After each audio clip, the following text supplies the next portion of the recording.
Your house is not badly insulated. That's not the problem, and it's almost never the problem. Go and check something right now. While I'm talking, walk to the room you use least. A spare room, a hallway, a home office you're not sitting in tonight, and close the door. That's it. That's the first thing. Warm air is heavy, and it wants to spread itself thin across every square meter you'll let it reach. Close the door on the rooms you're not in, and the heat you're already paying for stops trying to warm empty space and starts staying where you are. That's one of 8 things in this video, and it isn't even the biggest one. None of the other 7 ask you to buy anything either. No space heater, no smart thermostat, no call to a tradesperson, just how the warmth already in your house gets used. Not because we're tidier people, or more disciplined, or some upgraded version of you with better willpower. I promise you, we are not. I'm Ingrid. I grew up outside Gothenburg, and my mother Astrid has kept her thermostat on the exact same number for as long as I've been alive. Not lower in October, not higher in January. The same number every day of the year. It took me until I moved out and paid my own heating bill to understand why. Tonight, 8 things. Airing the house properly. What's behind your radiator? What's under your feet? The gap under your door? What's over your window at dusk? How you actually heat the rooms you use? What's on your lap instead of the wall? And one I'm saving for last. The most boring thing on this list, and the one that does more work than the other 7 combined.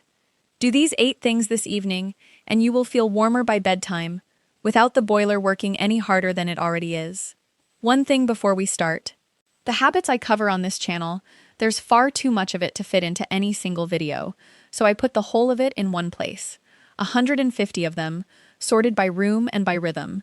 It's on my site, linked right under this video. I won't bring it up again. If you want it, you know where it is. Number 8. Most homes handle stale air the same way. A window cracked an inch, left that way for an hour, sometimes longer, letting the room slowly bleed heat the whole time. In our homes, we do the opposite. We open the window all the way, every window if we can, for 2 or 3 minutes, and then shut it hard. That's stödvädring. A hard, fast airing. The walls, the furniture, and the floor hold their heat for those few minutes. Only the air itself gets swapped out. Do it slowly instead. And the walls start giving their heat away too, and that's the heat you paid for. This replaces the trickle vent you leave cracked all day without thinking about it. Tonight's test. Next time you air a room, set a timer for 3 minutes, open everything, and then close it all firmly. Feel the wall afterward. It's still warm. Number 7. In most homes, the radiator is pushed flush against the wall, and half of what it makes goes straight into the plaster and out through the brick behind it. We put something reflective behind ours. Even a sheet of kitchen foil taped to cardboard does the job. The heat that was heading into the wall bounces back into the room instead. This replaces the second space heater people buy for the room that never quite warms up. Tonight, slide a hand behind your radiator. If you feel more warmth on the wall than you'd like, that's heat leaving your house for good. A reflective sheet costs almost nothing and stops it. Number 6. Most homes lose their warmth through the floor first, and nobody blames the floor, because you can't see it happening. We put something soft and thick between our feet and that floor. A proper wool rug, not a thin one.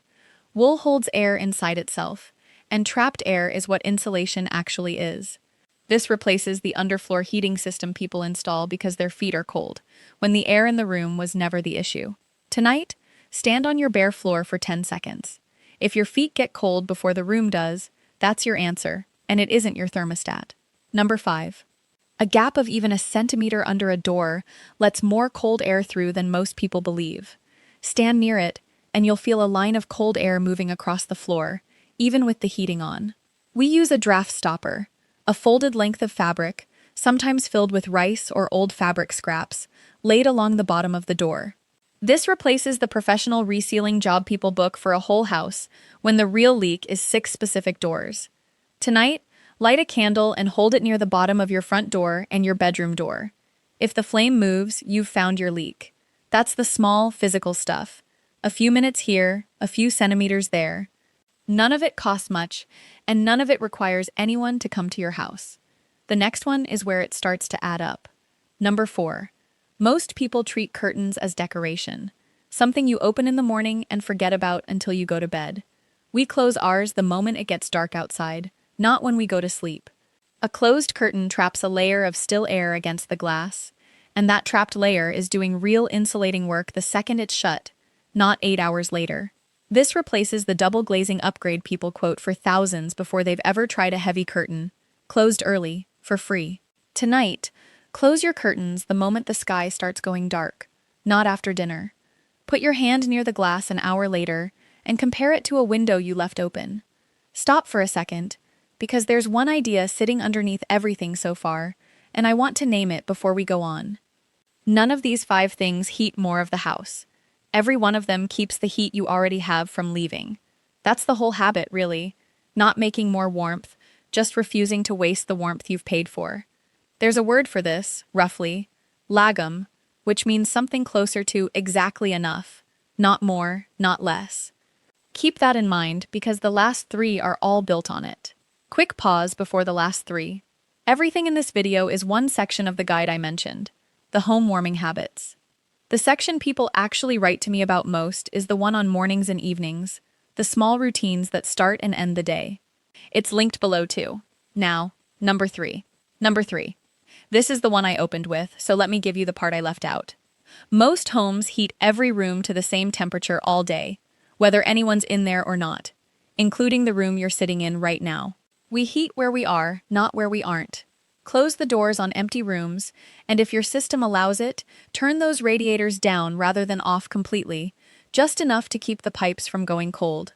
The warmth stops chasing empty space and concentrates on you. This replaces the zoned central heating system people spend a fortune installing to do exactly this, automatically, for a monthly fee. Tonight's test: count how many rooms are heated in your house right now and how many people are actually in them. Close the gap between those 2 numbers before you go to bed. Number 2.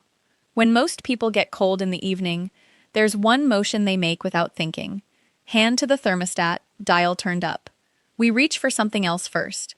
A heavy wool blanket, over the shoulders or across the lap, on the sofa, every evening, whether it's cold yet or not. It's called a felt, and it isn't sentimental. Wool holds your own body heat against your skin far more efficiently than the air around you ever will, because you're warming yourself directly instead of warming an entire room to reach you. This replaces the 2 or 3 degrees people add to the thermostat every time they feel a chill, which adds up to real money over a winter. Tonight, put a blanket somewhere you'll actually reach for it, on the arm of the sofa, not folded in a cupboard, before you turn the heating up even 1 degree. And now the one I saved. I'll be honest with you, it isn't exciting, and it doesn't photograph well, but every other idea on this list eventually fails without it. Number 1. Here's what happens in most homes. The heating goes off in the morning when everyone leaves, and back on full when someone gets home cold, hoping to catch up fast. We don't do that. The heating stays on, low, all day, at one steady number. The same habit my mother has kept for as long as I can remember. Walls and furniture hold warmth the way water holds heat in a kettle that's never quite gone cold.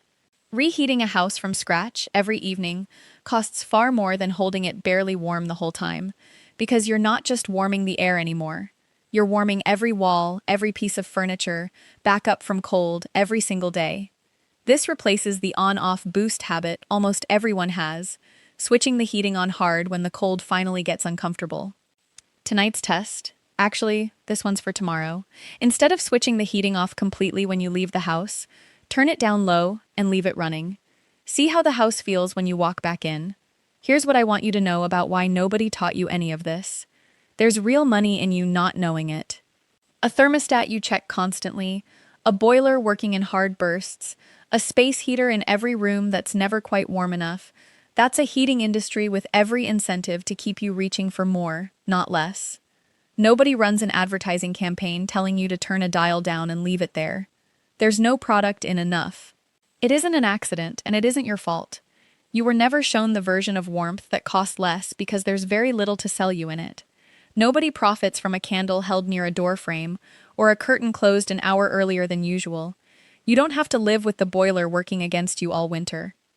There's a quieter way to be warm, and it was sitting in your house the whole time. Don't try all 8 tonight. That never sticks, and by next week you'll have dropped every one of them. Pick one. Close the door on a room you're not using right now before you do anything else.